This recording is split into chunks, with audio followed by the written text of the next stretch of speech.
Hello everyone, I'm Greg Otto here with FedScoop TV, and I'm at the MobileGov Summit today, talking with the Chief Information Officer for the FCC, David Bray. David, thanks for joining us today. Thanks for having me, Greg. So, talk to me about the most pressing issue when it comes to mobility and getting it situated within a government enterprise.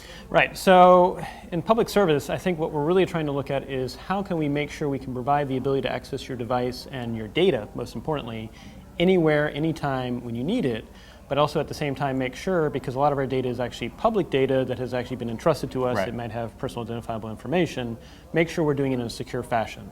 And recognizing also that a lot of public service agencies are actually targeted. And so right. One of the things I try to make sure in my remarks is technology is itself amoral. It's how we choose to use it that decides whether it's good or bad. And so we just need to be cognizant of being good stewards as best we can to make sure when we're trying to afford mobility and be as flexible as possible, we're also encouraging resiliency in terms of how we actually protect the data. So there's a perception that the government kind of lags behind private enterprise when it comes to mobility. Are the answers to getting government caught up policy-based, or do the answers lie strictly in the technology? I would probably use Peter Drucker's quote, which is culture eats strategy for breakfast. Okay. Like any large organization, there are many different cultures going on. Right. And so I'm sure there's probably some startups and some more interesting Silicon Valley firms that are probably leading the way. We're probably at least on par with some of the larger organizations that don't necessarily do IT as the only thing okay. they do. And so I think I'm hopeful for public service that we can begin to understand the different cultures and the different needs, because it may be that it's not one size fits all. What I'm trying to do with my own team is provide the ability to do mobility. I think that's at least you have to have the 20% technology option. In right. fact, we've had it for the last year at the FCC. But then it's also trying to figure out how do we work best? Okay. How do we make sure people are being productive? Can we actually have them, I try to recommend with my team is, if you want to telework, that's great. Can you actually self-identify what are the performance metrics that you want to use to show your productivity so okay. we can make sure we're actually being productive for the taxpayers as well? So another aspect of this is the security aspect. You being a CIO, you have to deal with this all the time. So what can you say to other CIOs that are worried about the balance between security risks and innovation? So I think we recognize that the moment you become a CIO, you have inherited risk to begin with, because right. you don't know okay. even half of the systems that you just inherited and everything that comes with that.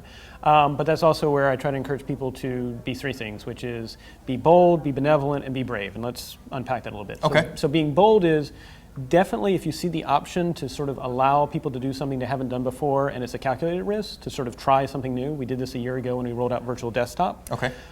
Sure, we could spend another 6 months planning it, trying to dot our I's, cross our T's, but it was much better to roll it out, and as we rolled it out, learn from it and adapt, than to spend forever trying to plan it. So that's the bold part. The benevolent part is assume that people mean well, both internally as well as externally. Again, it's very easy to read the headlines today about all these different organizations possibly being hacked and to worry that, well, the best thing I should do is unplug myself from the internet and bury myself underground. I don't recommend that, because then you won't be able to operate in the internet era, but we right. should recognize that the world we're in, there are exponentially increasing challenges as well as opportunities. And then finally, the brave part is encourage sort of a bottoms-up approach. Okay. In looking across other organizations, I think I see the most successful ones recognize that the world is changing quickly. And if we rely on the historical top-down approach, we're going to be out of date. And so I try as much as I can to empower the edge to actually sort of lead with ideas they want to do. And then my job as a CIO is sort of, have you thought through it? What are mitigation strategies if something goes wrong? And then let's take the risk and see what happens. Great. So finally, looking out across the government landscape, do you see one killer app or one killer capability that is helping the government sort of fully embrace this mobile revolution? That's a good question. A single app, I'd actually sort of pivot and say actually the most important thing is actually the data. Okay.